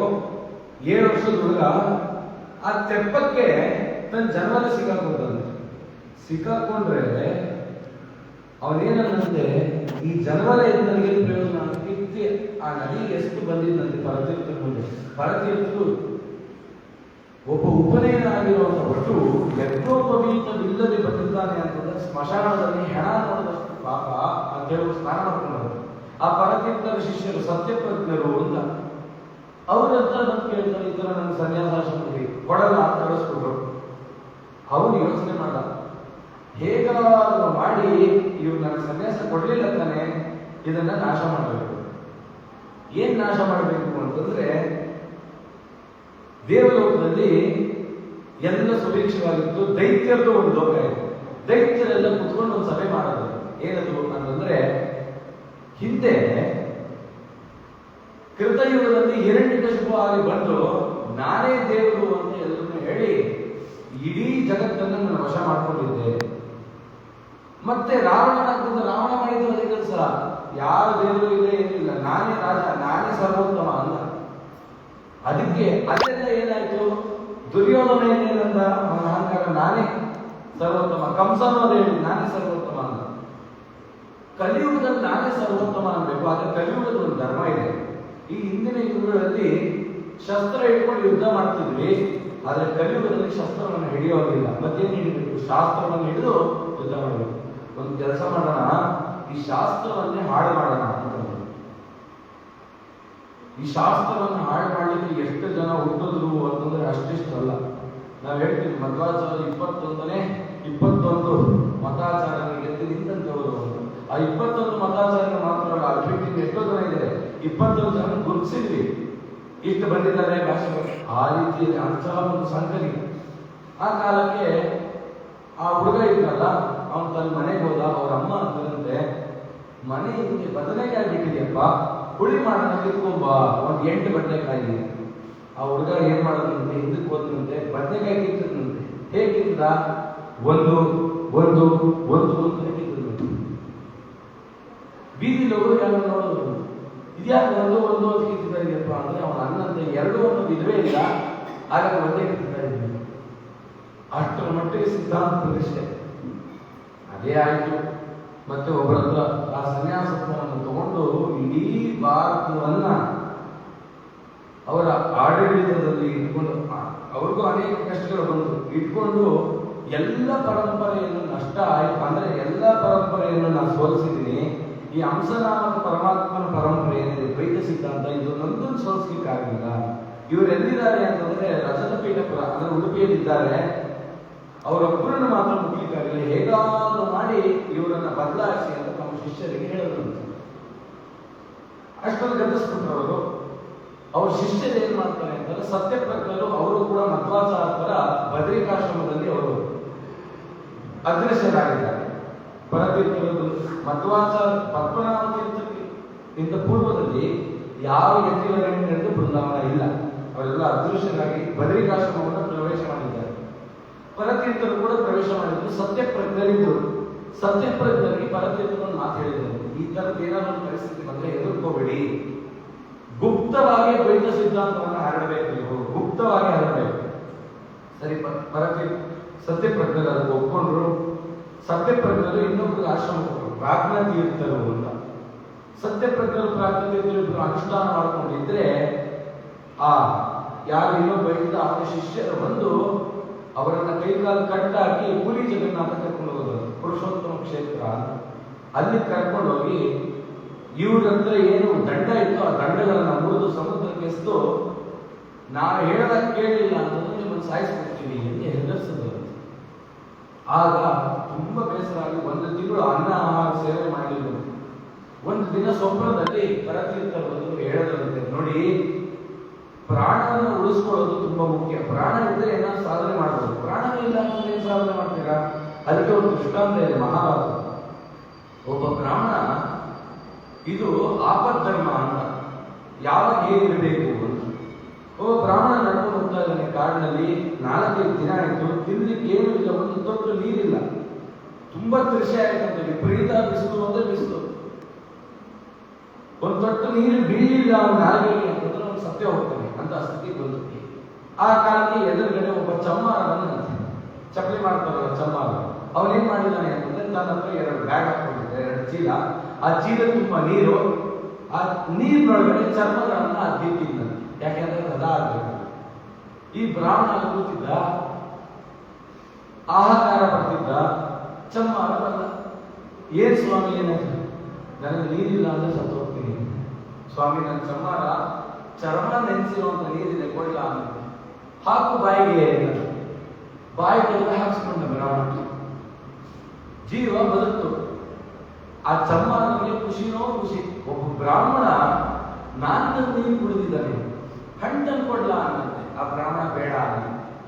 ಯಾಕೆ ಸ್ವಾಮಿ ಅಂದ್ರೆ ಜೀವ ಉಳಿಯಕ್ಕಷ್ಟೇ ನಾನು ನೀರು ಕುಡಿದಿದ್ದು, ಅದಕ್ಕೆ ಪ್ರಾಯಶ್ಚಿತ್ತ ಇದೆ, ಇವಾಗ ನನಗೆ ಶಕ್ತಿ ಬಂದಿದೆ, ನನ್ನ ಹಣ್ಣು ನಾನೇ ತಿನ್ಬೋದು, ಇನ್ನೂ ನಿನ್ನ ಮೇಲೆ ಡಿಪೆಂಡ್ ಆಗಲ್ಲ ನಾನು, ಅವಾಗ ಪಾಪ ಕುರಿಯಾಗ್ತೀನಿ. ಹಂಗೆ ನಮ್ಮ ಜೀವ ಉಳಿಸ್ಕೊಳ್ಳೋಕೆ ಒಂದು ಚೂರು ಲೋಪ ಆದ್ರೂ ಕೂಡ ಪರವಾಗಿಲ್ಲ, ಆದ್ರೆ ಸಾಧನೆ ಮಾಡ್ಕೋಬಹುದು. ಜೀವನ ಕಳೆದೋಗ್ರೆ ಯಾವ ಸಾಧನೆ ಮಾಡ್ಲಿಕ್ಕೆ ಸಾಧ್ಯ ಇಲ್ಲ. ಅದೇ ರೀತಿಯಲ್ಲಿ ಭರತ್ ಹೇಳೋದಂತೆ, ಯೋಚನೆ ಮಾಡಬೇಡಿ ಸತ್ಯಪ್ರಜ್ಞರೇ, ನೀವು ವಿಭೂತಿಯನ್ನೇ ಧಾರಣೆ ಮಾಡಿ, ಗೋಪಿಚಂದ್ರ ಇಟ್ಕೊಂತಿರೋ ವಿಭೂತಿನೇ ಧಾರಣೆ ಮಾಡಿ, ಆದ್ರೆ ನಿಮ್ಮ ಅಂತರಂಗದಲ್ಲಿ ದ್ವೈತ ಸಿದ್ಧಾಂತನೇ ಇರಲಿ ಅಂತ ಹೇಳಿ ಉಪದೇಶ ಮಾಡಿದ್ರು. ಮತ್ತೆ ಒಂದು ತಿಂಗಳ ಆದ್ಮೇಲೆ ಅವ್ರಿಗೆಲ್ಲ ಅನ್ನಿಸ್ತು, ಇಲ್ಲ ಇವರು ಬದಲಾಗಿದ್ದಾರೆ, ದ್ವೈತ ಸಿದ್ಧಾಂತದಿಂದ ಬೇರೆ ನಮ್ಮ ಸಿದ್ಧಾಂತಕ್ಕೆ ಬಂದಿದ್ದಾರೆ ಅಂತ ಹೇಳಿ ಅವ್ರು ಏನ್ ಮಾಡ್ತಾರೆ, ಅವರು ಕೇಳ್ತಾರೆ, ನನಗೆ ಬದ್ರಿಗೆ ಹೋಗ್ಬೇಕು ಅಂತ ಆಸೆ ಅಂತ. ಸತ್ಯಪ್ರಜ್ಞರು ಇಬ್ರು ಬದ್ರಿಗೆ ಹೋಗ್ತಾರೆ, ಅಲ್ಲಿ ಪರತೀರ್ಥ ಕಾಣಿಸ್ಕೊಂಡು ಮತ್ತೆ ಇನ್ನೊಂದು ದಂಡವನ್ನು ಕೊಟ್ಟು, ನೀವೇನು ನಿರ್ಭಯವಾಗಿರ್ಲಿ, ದೇವರಿಗೆ ರಚನೆ ಮಾಡ್ತಾನೆ. ಮುಂದೆ ಇದೇ ಕುಲದಲ್ಲಿ ಪ್ರಾಜ್ಞತೀರ್ಥರ ಶಿಷ್ಯರು ಸತ್ಯಪ್ರಜ್ಞಕ್ಕಾಗಿ ಅಚ್ಯುತ ಪ್ರೇಕ್ಷಾಚಾರ್ಯರು ಬರ್ತಾರೆ, ಅವರ ಶಿಷ್ಯರಾಗಿ ಬಂದು ಮತ್ತೆ ಈ ಸಿದ್ಧಾಂತವನ್ನು ಸ್ಥಾಪನೆ ಮಾಡ್ತಾರೆ. ನೀವು ಯಾರು ಹೆದರಬೇಡಿ ಎಂದು. ಹಾಗಾಗಿ ಮತ್ತೆ ಅದೇ ಪರಂಪರೆ ಬಂತು, ಅಚ್ಯುತ ಪ್ರೇಕ್ಷಾಚಾರ್ಯರು ಬಂದರು. ಅಚ್ಯುತ ಪ್ರೇಕ್ಷಾಚಾರ್ಯ ಬಂದಾಗ ಅದೇ ಪಾಜಕ ಕ್ಷೇತ್ರದಲ್ಲಿ, ಪಾವನವಾದ ಪಾಜಕ ಕ್ಷೇತ್ರದಲ್ಲಿ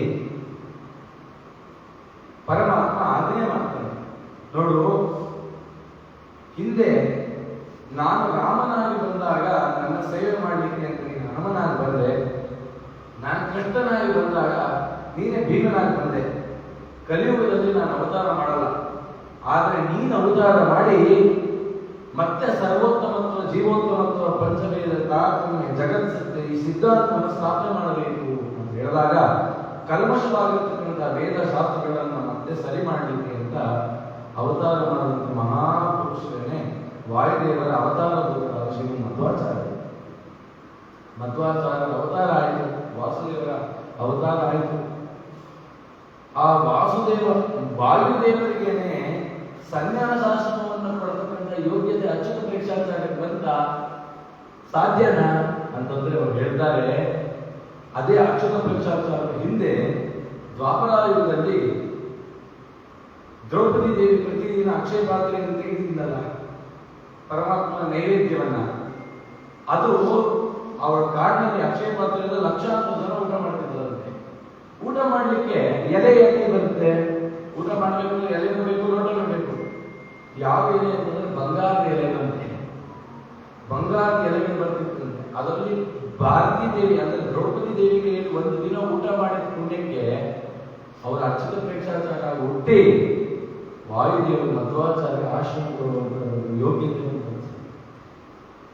ನೋಡಿ. ಅದಕ್ಕೆ ದೊಡ್ಡವರ ನೈವೇದ್ಯದ ಅನ್ನ ನಾವು ಊಟ ಮಾಡಬೇಕು. ಏನಕ್ಕೆ ಅಂತಂದ್ರೆ ಜನ್ಮಾಂತರದ ನಮ್ಮನ್ನು ಕಾಪಾಡುತ್ತೆ. ನಮಗೆ ರಾಯರ ತೀರ್ಥ ಮಂತ್ರಾಕ್ಷತೆ ಹಸ್ತದ ಮಾತ್ರ ಗೊತ್ತಿಲ್ಲ ಅಂತ ಪರವಾಗಿಲ್ಲ, ಕಣ್ಣು ಮುಚ್ಕೊಂಡು ತಗೊಳ್ಳಿ. ಡಾಕ್ಟರ್ ನಿಮ್ಗೆ ಏನೋ ಒಂದು ಮಾತ್ರೆ ಕೊಡ್ತಾರೆ, ಆ ಮಾತ್ರೆ ಬಗ್ಗೆ ನಿಮ್ಗೆ ಜ್ಞಾನ ಇದೆಯಾ, ಇದಕ್ಕೆ ಏನಾಗಿ ಮಾಡಿದ್ದಾರೆ, ಡಾಕ್ಟರ್ ಕೊಟ್ಟಿದ್ದಾರೆ ಅಂತ ನಮಗೆ ತಗೊಂಡು ಆಸಕ್ತಿ. ಡಾಕ್ಟರ್ ಮೇಲಿರೋ ನಂಬಿಕೆ ರಾಯರ ಮೇಲೆ ಇದ್ದಾರೆ.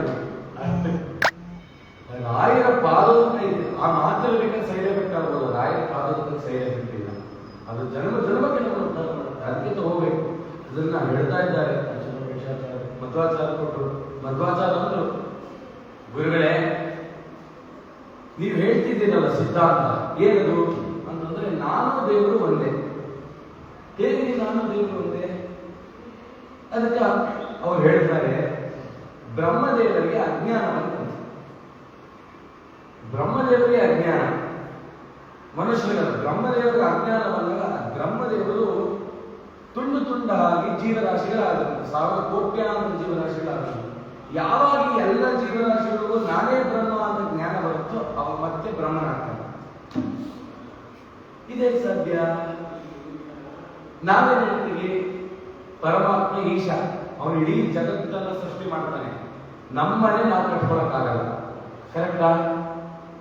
ಒಂದು ಗೋಡೆ ಕಟ್ಟೋಣ ನಾವು, ಆ ಇಟ್ಟಿಗೆನೆಲ್ಲ ಹೊತ್ಕೊಂಡು ಸಿಮೆಂಟ್ ಕಳಿಸಿ, ಅದಕ್ಕೆ ನಮ್ಗೆ ಶಕ್ತಿ ಇಲ್ಲ, ನಾವು ಅಲ್ಪ ಕರ್ತೃತ್ವ ಉಳ್ಳವರು. ಆದ್ರೆ ಪರಮಾತ್ಮ ಸರ್ವ ಕರ್ತೃತ್ವ ಉಳ್ಳವ, ಇಡೀ ಬ್ರಹ್ಮಾಂಡವನ್ನು ನನ್ನ ಹೊಟ್ಟೆ ಒಳಗೆ ಹಾಕೋತಾನೆ. ನಾವು ಒಂದೇ ಒಂದು ರವೆ ಒಟ್ಟು ಎಕ್ಸ್ಟ್ರಾ ಹೋಯ್ತು ಒಳಗಡೆ ಅಂತಂದ್ರೆ ಅಲ್ಲಾಡ್ಬಿಡ್ತೀವಿ, ಅಲ್ಪ ಕರ್ತೃತ್ವ ಉಳ್ಳವರು. ಅದಕ್ಕೆ ಮಧ್ವಾಚಾರ್ಯ ಬಂದರು, ಗುರುಗಳೇ ನೀವು ಹೇಳ್ತಿರೋದು ಅನುಭವಕ್ಕೆ ಗಮ್ಯವಾಗಿ ಇಲ್ವಲ್ಲ. ಅಚ್ಯುತ ಪ್ರೇಕ್ಷಾಚಾರ್ಯ ಅನ್ಕೊಂಡ್ರು, ನಮ್ಮ ಗುರುಗಳು ಹೇಳಿದ್ರು ಒಬ್ಬ ಬರ್ತಾನೆ ಎಲ್ಲ ಸರಿ ಮಾಡ್ತಾನೆ ಅಂತ, ಈತಾನೇ ಇರಬೇಕು ಅಂತ ಹೇಳಿ ಆ ಪೂರ್ಣ ಪ್ರಜ್ಞರಿಗೆ ಸಂಪೂರ್ಣವಾದ ಸಮ್ಮತವನ್ನು ಕೊಟ್ಟರು. ಈ ಜಗತ್ತು ಸುಳ್ಳು ಅಂತಂದ್ರು, ಮಿಥ್ಯೆ ಅಂತಂದ್ರು. ಈ ಜಗತ್ತು ಸುಳ್ಳಂತ. ಏನ್ ಸುಳ್ಳು? ಇಲ್ಲಿ ಗೋಡೆ ಇದೆ, ದೇವೇಂದ್ರ ತೀರ್ಥರು ಅಂತ ಮೈಸೂರಲ್ಲಿ ಅವ್ರ ಹತ್ರ ಒಬ್ಬ ಪ್ರವಚನ ಮಾಡೋ ಕಾಲಕ್ಕೆ ಒಬ್ಬ ಕಬ್ಬದ ಹತ್ರ ಕೂತಿದ್ನಂತೆ. ಅವನು ಅನ್ನಂತೆ, ನೀವಿಷ್ಟೆಲ್ಲ ಹೇಳ್ತಿದ್ದೀರಲ್ಲ ದ್ವೈತ ಸಿದ್ಧಾಂತ, ನಾನು ಮಿಥ್ಯೆ ಹೇಳೋದು, ಮಿಥ್ಯಾ ಸಿದ್ಧಾಂತ ನಾನು, ಇಲ್ಲಿರೋ ಕಂಬನೇ ಇಲ್ಲ ಅನ್ಸ್ಬಿಡ್ತೀನಿ, ಈ ಕಂಬ ಮಾಯೆ ಏನಂತೆ. ಅದಕ್ಕೆ ದೇವೇಂದ್ರ ತೀರ್ಥರು ಅನ್ನಂತೆ, ಆ ಕಂಬ ಸರಿ ತಲೆ ಹೊಡ್ಕೋ, ಆಮೇಲೆ ಹೇಳಿದ ಸತ್ಯನ ಸುಳ್ಳು. ಈ ಕಣ್ಣು ಕಾಣಿಸ್ತಿರೋದು ಸುಳ್ಳು ಅಂತ ಹೇಳ್ತಿದ್ದೀರಲ್ಲ ಹೇಗೆ ಅಂತ ಪ್ರಶ್ನೆ. ಅದನ್ನ ಅರ್ಥ ಮಾಡ್ಕೋಬೇಕು. ಇದು ಯಾವ ತರ ವಿಚಾರ ಅಂತಂದ್ರೆ ತುಂಬಾ ಡ್ರೈ ವಿಚಾರ, ತುಂಬಾ ಸಂಕ್ಷಿಪ್ತವಾಗಿ ಹೇಳ್ತೀನಿ. ಹೇಗೆ ಅಂತಂದ್ರೆ ಅವ್ರು ಹೇಳ್ತಾ ಇದ್ದಾರೆ, ಈ ಜಗತ್ತಿದೆಯಲ್ಲ ಇದು ಮಿಥ್ಯೆ, ಇದು ಭ್ರಮೆ, ನೀರಿನ ಮೇಲೆ ಗುಳ್ಳೆ ಇದ್ದಾರೆ, ಇದು ಒಡೆದವ್ರ ಮೇಲೆ ಶಾಶ್ವತ ಅಲ್ಲ. ಈ ಹೌದಲ್ವ, ಎಷ್ಟು ಕರೆಕ್ಟ್ ಆಗಿದೆ ಅಂತ ಅನ್ಸ್ಬಿಡುತ್ತೆ ನಮ್ಗೆ. ಅವರು ಎಷ್ಟು ಚೆನ್ನಾಗಿದೆ ವಿಚಾರ ಅಂತಂದ್ರೆ ನಾವು ಒಪ್ಕೊಂಡ್ಬಿಡ್ತೀವಿ. ಹೇಗೆ ಹೇಳ್ತಾ ಇದ್ದಾರೆ ನೋಡಿ, ಇವತ್ತು ಒಂದು ಪದಾರ್ಥ ಇದೆ, ಇದು ನಾಳೆ ಇರಲ್ಲ ಅಂತಂದ್ರೆ ಇದು ಮಿಥ್ಯೆ ಅಂತ ಅರ್ಥ. ಏನದು ಅಂತಂದ್ರೆ ಹಾಲಿದೆ, ಈ ಹಾಲು ಒಂದು ವಾರ ಬಿಟ್ಟಿರುತ್ತಾ, ಹೀಗೆ ಇಟ್ರೆ ಇರಲ್ಲ. ಅದೇ ನಾನು ಹೇಳ್ತಿರೋದು ಅಂತ ಅವ್ರು ಹೇಳ್ತಾರೆ. ಅಂದ್ರೆ ಇವತ್ತಿನ ಹಾಲು ನಾಳೆ ಹಾಲಾಗಿರಲ್ಲ ಅನ್ನೋದೇ ಮಿಥ್ಯೆ ತಾನೆ. ಈ ಭೂಮಿನೂ ಅಷ್ಟೇ, ಇವತ್ತಿದೆ, ನಾಳೆ ಪ್ರಳಯ ಆದ್ಮೇಲೆ ಇದು ನಾಶ ಆಗುತ್ತಲ್ಲ, ಇದು ಮಿಥ್ಯೆ ತಾನೆ. ಹೌದು ಕರೆಕ್ಟ್, ಇದು ನಾಳೆ ಇರಲ್ಲ ಈ ಭೂಮಿ ಅಂದ್ರೆ ಇದು ಮಿಥ್ಯೆನೆ, ಭ್ರಮೆನೆ, ಒಪ್ಪಿಡಲ್ವಾ? ಅದಕ್ಕೆ ಶ್ರೀಮದಾಚಾರ್ಯ ಸರಿ, ನಾಳೆ ಇದು ಮಿಥ್ಯೆ ಆಗುತ್ತೆ, ಪ್ರಳಯ ಆಗುತ್ತೆ ಸರಿ, ಆದ್ರೆ ಇವಾಗ ನನಗೆ ಸೊಳ್ಳೆ ಕಚ್ಚೋದ್ರಲ್ಲಿ ನೋವು ಆಗ್ತಿದೆಯಲ್ಲ, ಅದೊಂದು ಭ್ರಮೆ ಅಂತ ಅಲ್ವಾ? 10 ನಿಮಿಷ ಬಿಟ್ಟು ಸೊಳ್ಳೆನೇ ಬರ್ತಿರಲ್ಲ, ಮತ್ತೆ ನಾವು ನೋವು ಶಾಶ್ವತ ಬಿಟ್ಬಿಡು ಅಂದ್ರೆ ಆಗುತ್ತಾ? ಹಾಗಲ್ಲ, ಇರೋವರೆಗೂ ಸತ್ಯ ತಾನೆ. ಹಾಗಾಗಿ ಜಗತ್ತು ಸತ್ಯ. ನಾನು ತುಂಬಾ ಸರಳವಾಗಿ ಹೇಳಿದೆ, ತುಂಬಾ ಅನೇಕ ವಿಚಾರ ಹೇಳೋದ್ರೆ ನಾನು ಸುಮ್ಮನೆ ಮಾತಾಡ್ತಿದ್ದೀನಿ, ಅರ್ಥ ಆಗಲ್ಲ. ನಮ್ಮ ಶಂಕರನಾರಾಯಣ ಅಂದರು ತುಂಬಾ ಸರಳವಾಗಿ ಹೇಳ್ಬೇಕು ನೀವು ಅರ್ಥ ಆಗೋಗೆ ಅಂತ, ಹಾಗಾಗಿ ಆ ರೀತಿ ಹೇಳ್ತಾ ಇದ್ದೆ. ಹಾಗಾಗಿ ಜಗತ್ತು ಸತ್ಯ, ಆ ಮಿಥ್ಯೆಯನ್ನು ಖಂಡನೆ ಮಾಡೋದು. ಇದು ಮಿಥ್ಯೆ ಅಲ್ಲ, ಅದು ಸತ್ಯ. ಸರಿ, ನೀವೆಲ್ಲ ದೇವರ ಪೂಜೆ ಮಾಡ್ತೀವಿ, ದೇವರು ಅಂದ್ರೆ ಅಲ್ವಾ, ಮತ್ತೆ ದೇವರ ಪೂಜೆ ಎಲ್ಲ ಮಾಡ್ತಿದ್ದೀರಲ್ಲ ಅಂದ್ರೆ, ದೇವ್ರ ಪೂಜೆ ಮಾಡಿದ್ಮೇಲೆ ನನಗೆ ಗೊತ್ತಾಗುತ್ತೆ ನಾನೇ ದೇವರು ಅಂತ. ಕಡೆಗೆ ಈ ದೇವ್ರು ನಾನೇ ಅನ್ಕೊಂಡ್ಬಿಡ್ತೀನಿ ಎಂದು. ತುಂಬಾ ಚೆನ್ನಾಗಿದೆ. ದೇವ್ರಿಟ್ಟು ಪೂಜೆ ಮಾಡಿ ಅಭಿಷೇಕ ಶಾಸ್ತ್ರ ಶೀರ್ಷಃ ಪುರುಷಃ, ಈ ಸಾಲಿಗ್ರಾಮ ನಾನೇ, ತಮ್ಮ ನಾವೇ ಶಂಕರ ಮಾಡಿ ಅಭಿಷೇಕ ಮಾಡ್ಕೊಂಡ್ರೆ ಆಗತ್ತಾ? ಇದನ್ನ ಅಜ್ಞಾನ ಅಂತ ಕರೀತಾರೆ. ಅದಕ್ಕೆ ಆ ಮೋಹಕ್ಕೆ ಒಳಗಾಗಬೇಡಿ, ಸತ್ಯವನ್ನು ಹಿಡಿದಿ. ಈ ಸತ್ಯವನ್ನು ಹಿಡಿದು ನಡಿಬೇಕು. ಈ ಸತ್ಯವನ್ನು ಹಿಡಿಯುವ ಕಾಲಕ್ಕೆ ಏನೇನಾಗಿತ್ತು ಅಂತ ಹೇಳ್ತೀವಿ. ಏಕಾದಶಿ ನಿರ್ಣಯ ಬಂದ್ಬಿಟ್ಟಿತ್ತು ಆ ಕಾಲಕ್ಕೆ. ಏನದು ಅಂತಂದ್ರೆ ಏಕಾದಶಿ ಮಾಡೋದು ಬೇಕಾಗಿಲ್ಲ, ಮೂಲಂಗಿ ತಿನ್ರಿ, ಈರುಳ್ಳಿ ತಿನ್ರಿ, ಏನ್ ಬೇಕೋ ತಿನ್ರಿ ಅಂತ ಬಂದ್ಬಿಟ್ಟಿತ್ತು. ಆ ಕಾಲಕ್ಕೆ ಅದನ್ನು ಮತ್ತೆ ಸರಿ ಮಾಡಲಿಕ್ಕೆ ಶ್ರೀಮದಾಚಾರ್ಯ ಎಷ್ಟು ಕಷ್ಟಪಟ್ಟಿದ್ದಾರೆ ಅಂತಂದ್ರೆ, ಅವರ ಇಡೀ ಜೀವನವನ್ನು ಅದಕ್ಕಾಗಿ ತಮಗಾಗಿ ಒಂದೇ ಒಂದು ಕ್ಷಣವನ್ನ ತಾವು ಸ್ವೀಕಾರ ಮಾಡಿದ್ರು. ಅವ್ರು ಹೇಳಿದ್ರಂತೆ, ಮನೆಯಲ್ಲಿ ಯಾರಾದ್ರೂ ದೊಡ್ಡವರು ಒಬ್ರು, ವಂಶಕ್ಕೊಬ್ರು ಯಾರಾದ್ರೂ ದೊಡ್ಡವರು ವರ್ಷಕ್ಕೊಂದು ಏಕಾದಶಿ ಮಾಡಿದ್ರೆ ಸಾಕು. ಆ ಕಾಲಕ್ಕೆ ಮಧ್ವಾಚಾರ್ಯ ಹೇಳ್ತಾರೆ, ಏಕಾದಶಿ ಭಗವತ್ ಪರವಾಗಿ ಅವರು ದೇವರಿಗಾಗಿ ಒಂದೊಂದು ಊಟ ಬಿಡಕ್ಕಾಗದಿರೋರು ಇನ್ನು ದೇವರಿಗಾಗಿ ಏನ್ ಕೊಡಿ, ನಮ್ಮ ಶಕ್ತಿ ಇದೆ ಅಂತ ಜ್ಞಾನವನ್ನು ಪರಿಪಕ್ವವಾಗಿ ನಾವು ಮಾಡಿಕೊಂಡು ಶ್ರೀಮದಾಚಾರ್ಯರು ಈ ಸಿದ್ಧಾಂತವನ್ನು ಸ್ಥಾಪಿಸಿದ್ರು. ಆಮೇಲೆ ಮಧ್ವಾಚಾರ್ಯ ಯೋಚನೆ ಮಾಡಿದ್ರು, ಇದನ್ನ ಬೆಳೆಸಬೇಕಲ್ಲ ಪರಂಪರಾಗತವಾಗಿ ಅಂತ ಹೇಳಿ ಪದ್ಮನಾಭ ತೀರ್ಥರು, ನರಹರ ತೀರ್ಥರು, ಮಾಧವ ತೀರ್ಥರು, ಅಕ್ಷೋಭ್ಯ ತೀರ್ಥರು, ಋಷಿಕೇಶ ತೀರ್ಥರು, ಅಷ್ಟಮಠ ಅವರಿಗೆಲ್ಲರೂ ಆಶ್ರಮವನ್ನು ಕೊಟ್ಟು ಈ ಸಿದ್ಧಾಂತವನ್ನು ನೀವು ಬೆಳೆಸಬೇಕು, ನಿಮ್ಮದೇ ಆದ ಪರಂಪರೆ ಬರೆದುಕೊಂಡು ಇಡೀ ದೇಶದಾದ್ಯಂತ ಹೋಗಿ ಇದನ್ನು ಮುಟ್ಟಬೇಕು ಅಂತ. ಆದರೆ ಕೆಲವಾರು ಈ ರಾಜರ ಮತ್ತೆ ಕೆಲವು ಸ್ಥಳ ಪ್ರಭಾವದಿಂದ ನಮ್ಮ ಸಿದ್ಧಾಂತ ಇಡೀ ಭಾರತ ದೇಶದಾದ್ಯಂತ ಹರಡ್ಲಿಕ್ಕೆ ಆಗಲಿಲ್ಲ. ಆದರೆ ಆ ಕಾಲದಲ್ಲಿ ತುಂಬಾ ಪರಿಶ್ರಮ ಪಟ್ಟರು. ಇವತ್ತು ನೀವು ಗೊತ್ತಿರ್ಬೋದು, ಇಸ್ಕಾನ್ ಅಂತ ಇದೆಯಲ್ಲ, ಹರೇ ಕೃಷ್ಣ ಪಂಥ ಅಂತ, ಅದರ ಸ್ಥಾಪಕರು ಯಾರು ಅಂತ ಗೂಗಲ್ ಮಾಡಿ ನೋಡ್ರಿ, ಅಥವಾ ಯಾರು ಕೇಳಿ ನೋಡ್ರಿ. ಆ ಇಸ್ಕಾನ್ ಸ್ಥಾಪನೆ ಮಾಡೋರು ಯಾರು ಅಂತಂದ್ರೆ ವ್ಯಾಸರಾಜರ ಮೂಲ ಪುರುಷರು ರಾಜೇಂದ್ರ ತೀರ್ಥರು ಅಂತ. ಅಂದ್ರೆ ಟೀಕಾರಾಯನ ಶಿಷ್ಯರು ರಾಜೇಂದ್ರ ತೀರ್ಥರು ಅವರು ಇಡೀ ಭಾರತ ಸಂಚಾರ ಮಾಡಿದಾಗ ಈ ಪೂರಿ ಜಗನ್ನಾಥ ಈ ಪ್ರಾಂತಕ್ಕೆ ಹೋಗಿ ಅಲ್ಲಿ ಭಕ್ತಿ ಪದ್ಯವನ್ನು ಪ್ರಚಾರ ಮಾಡಬೇಕು ಅಂತ ಅವಾಗ ಅವರು ಸ್ಥಾಪನೆ ಮಾಡಿದ ಇಸ್ಕಾನ್ ಅಂತ. ಆದ್ರೆ ಮುಂದೆ ಅವರಲ್ಲಿ ವಿಚಾರಗಳೆಲ್ಲ ವ್ಯತ್ಯಾಸ ಆಗಿ ಅವರು ನಮ್ಮಿಂದ ದೂರ ಆದರು. ಅಷ್ಟರ ಮಟ್ಟಿಗೆ ವ್ಯಾಪಿಸಿತ್ತು. ಪದ್ಮನಾಭ ತೀರ್ಥರ ಸಾಕ್ಷಾತ್ ಶಿಷ್ಯರು ಜಮ್ಮು ಕಾಶ್ಮೀರದಲ್ಲಿ ಅವರು ಬೃಂದಾವನ ಇದೆ. ಜಮ್ಮು ಕಾಶ್ಮೀರದಲ್ಲಿ ಹೋಗಿ ಅಲ್ಲಿ ತಮ್ಮ ದ್ವೈತ ಸಿದ್ಧಾಂತವನ್ನು ಪ್ರಚಾರ ಮಾಡಲಿಕ್ಕೆ ಹೋದ್ರು. ಎಷ್ಟು ಪ್ರಚಾರ ಮಾಡಿದ್ದಾರೆ. ಆದರೆ ನಮ್ಮಲ್ಲಿ ಈ ಮಠಗಳ ಕೆಲವಾರು ವಿಚಾರದ ಗೊಂದಲಗಳಿಂದ ನಾವು ಇಲ್ಲೇ ಕಿತ್ತಾಡಬೇಕು, ಸಿದ್ಧಾಂತವನ್ನು ಗೌಣ ಮಾಡಬೇಕು. ಆದರೆ ಮಧ್ವಾಚಾರ್ಯರು ಎಂತ ದೊಡ್ಡ ಕಾರ್ಯ ಮಾಡಿದ್ರು ಅಂತಂದ್ರೆ ಪದ್ಮನಾಭ ತೀರ್ಥ, ನರಹರ ತೀರ್ಥ ಮೂಲಕ ದೊಡ್ಡ ಕಾರ್ಯ ಮಾಡ್ತಾರೆ. ಅದೇ ರೀತಿಯಲ್ಲಿ ಪದ್ಮನಾಭ ತೀರ್ಥರು, ನರಹರ ತೀರ್ಥರು, ಮಾಧವ ತೀರ್ಥರು, ಅಕ್ಷೋಭ್ಯ ತೀರ್ಥರು ಇದೇ ಕ್ರಮ ಬಂತು. ಅಕ್ಷೋಭ್ಯ ತೀರ್ಥರು ಅಂತ ದೊಡ್ಡ ಜ್ಞಾನಿಗಳು, ಮಧ್ವಾಚಾರ್ಯರ ಸಾಕ್ಷಾತ್ ಶಿಷ್ಯರು. ಮಧ್ವಾಚಾರ್ಯರು ಇಡೀ ಜ್ಞಾನವನ್ನು ಎಲ್ಲಿಂದ ಪಡೆದರು ಅಂತಂದ್ರೆ ವೇದವ್ಯಾಸ ದೇವರ ಮುಖಕಮಲದಿಂದಲೇ ಪಡೆದಿದ್ದಾರೆ, ದೇವರಿಂದಲೇ ಪಡೆದಿದ್ದಾರೆ ಜ್ಞಾನ. ಅಂತ ಪರಮಾತ್ಮನ ಮುಖಕಮಲದಿಂದ ಜ್ಞಾನವನ್ನು ಪಡೆದಂತ ಮಧ್ವಾಚಾರ್ಯರಿಂದಲೇ ಜ್ಞಾನವನ್ನು ಪಡೆದಂತವರು ಅಕ್ಷೋಭ್ಯ ತೀರ್ಥರು. ಆ ಅಕ್ಷೋಭ್ಯ ತೀರ್ಥರು ಎಂತ ಜ್ಞಾನಿಗಳು ಅಂತ ಅವ್ರ ಕಾಲದ ಘಟನೆ ಹೇಳ್ತೀನಿ. ನಿಮ್ಗೆಲ್ಲ ಮುಳಬಾಗ ಶ್ರೀಪಾದರಾಜ ಮಠದ ಎದುರುಗಡೆ ಒಂದು ಗುಡ್ಡ ಇದೆ, ಒಂದು ಬೆಟ್ಟ ಕಾಣಿಸುತ್ತೆ. ಅದ್ರ ಮೇಲ್ಗಡೆ ಒಂದು ವಿಜಯ ಸ್ತಂಭ ಅಂತ ಇದೆ. ವಿದ್ಯಾರಣ್ಯರು ಅಂತ ಕೇಳಿದ್ದೀನಿ. ಈ ವಿಜಯನಗರ ಸಾಮ್ರಾಜ್ಯದ ಸ್ಥಾಪನೆ ಮಾಡಿಸ್ತಾರಲ್ಲ ಅಕ್ಕಪಕ್ಕ ಕೇಳಿ. ಈ ವಿದ್ಯಾರಣ್ಯರು ಶೃಂಗೇರಿ ಮಠದ ಯತಿಗಳು, ಶೃಂಗೇರಿ ಶಂಕರ ಆ ಮಠದ 11ನೇ ಯತಿಗಳು ವಿದ್ಯಾರಣ್ಯರು. ಅವರನ್ನು ಕೂಡ ಶಂಕರಾಚಾರ್ಯ, ಅಭಿನವ ಶಂಕರಾಚಾರ್ಯ ಅಂತ ಕರೀತಾರೆ. ಅಂತ ಅದ್ವೈತದ ಮುಖವಾಣಿ. ಅವರು ಅಕ್ಷೋಭ್ಯ ತೀರ್ಥರ ಜೊತೆ ವಾದ ಮಾಡ್ತಾರೆ 17 ದಿನ ಮುಳಬಾಗದಲ್ಲಿ. ನೀವಲ್ಲಿ ಯೋಗ ನರಸಿಂಹದೇವರು ನೋಡಿದ್ದೀರಲ್ಲ, ಅಂಗಾರಸ. ಅಕ್ಷೋಭ್ಯ ತೀರ್ಥರು ಏನ್ ಮಾಡ್ತಾರೆ, ಆ ವಿದ್ಯಾರಣ್ಯರ ಹತ್ರ ಹೋಗಿ ವಾದ ಮಾಡಲಿಕ್ಕಿಂತ ಮುಂಚೆ ಒಂದು ಅಂಗಾರ ತಗೊಂಡು ಆ ನರಸಿಂಹನ ಬಿಡಿಸ್ತಾರೆ. ಆ ನರಸಿಂಹನನ್ನು ಪೂಜೆ ಮಾಡಿ 17 ದಿನ ಆ ವಿದ್ಯಾರಣ್ಯರ ಜೊತೆ ವಾದ ಮಾಡಿ ವಿದ್ಯಾರಣ್ಯರು ಜಯ ಗಳಿಸ್ತಾರಂತೆ. ದ್ವೈತ ಸಿದ್ಧಾಂತದ ಜಯ ಗಳಿಸಲಿಕ್ಕೆ ಆ ವಿದ್ಯಾರಣ್ಯರೇ ವಿಜಯ ಸ್ತಂಭವನ್ನು ಸ್ಥಾಪನೆ ಮಾಡಿದ್ದಾರೆ. ಇವತ್ತಿಗೂ ಇದೆ. ಅಷ್ಟರ ಮಟ್ಟಿಗೆ ಅವರೆಲ್ಲ ಕಷ್ಟಪಟ್ಟು ಅವರ ಜೊತೆಲ್ಲ ವಾದ ಮಾಡಿ. ಆ ಕಾಲಕ್ಕೆ ಮುಳಬಾಗಲ್ಲಿ ಯಾರಿದ್ರು ಅಂತಂದ್ರೆ ಕಾಪಾಲಿಕರು ಅಂತ.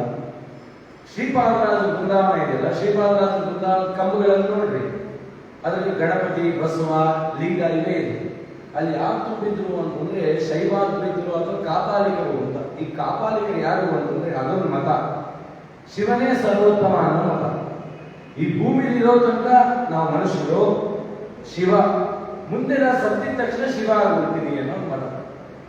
ಕರೋನಾ ಟೈಮಲ್ಲಿ ಲಕ್ಷಾಂತರ ಕೋಟ್ಯಾಂತರ ಜನ ಸತ್ತರು, ಅವರೆಲ್ಲ ಶಿವ ಅಲ್ಲ. ಸಾಧ್ಯನಾ? ಮಾತಾಡೋದಕ್ಕೆ ಸುಲಭನ ಕಾರ್ಯ ಅಲ್ಲ.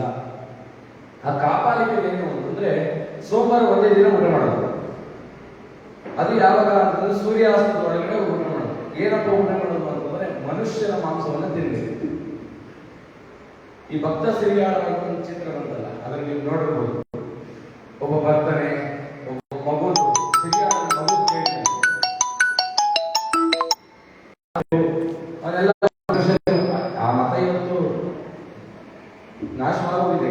ಕಾಪಾಲಿಕರು ಬಹಳ ಒಬ್ಬರು ಇರ್ಬೋದು ಅಷ್ಟೇನೆ. ಅಂಥದ್ದೆಲ್ಲ ತಿಳಿಯಿತು.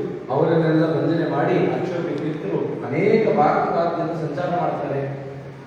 ಸಂಚಾರ ಮಾಡಿ ಈ ಪಂಡರಾಪುರದ ಕಡೆ ತಾವು ಸಂಚಾರ ಮಾಡ್ತಾ ಹೋಗ್ತಾರೆ. ಎಂಥ ಕ್ಷೇತ್ರ ಪಂಡರಾಪುರ!